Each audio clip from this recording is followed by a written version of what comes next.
sewiki inochivhayo vanozikamwa kuti aiwa ndochibaba aiwa ekroni mukomana anozikanwa kunzi aiwa anosuspectwa nevanhu zvakanyasa kuti uyu ndozigananda chairo chairo aiwa munhu anonyatsorwa macorrupted deals nematenders zvinhu zvakaprovhaidwa zvikapuruvhiwa nemaaudios akalika panguva inoi toona the geza effect ichibuda mukomana otiza panapa according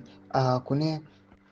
kozwa intelligence unity yevakomana vekozwa vari kuta vachiti they've spotted him aiwa musouth africa kucape town sana pena masvika mudanyorwa panapa nazoratidza kuti aiwa mukomana atize panguva ine rorigwa subscribe like wataona bell icon tipinda mukozwa mudanyora chiti kozwa intelligence unity ciu is spotted sewiki nochivhayo in Cape Town this afternoon at Sun Valley. Thank you our kozwa SA team.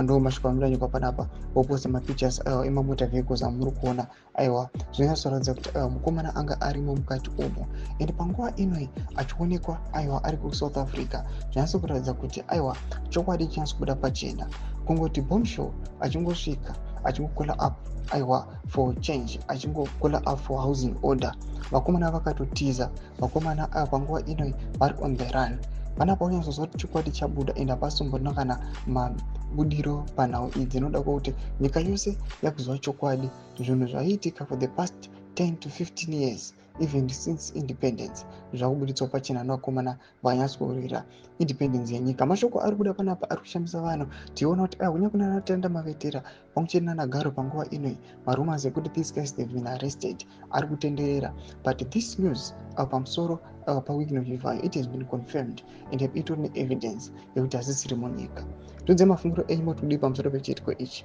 endai comment section medu tudze mafunguro enyu tsona subscribe like chotonotomba bell icon.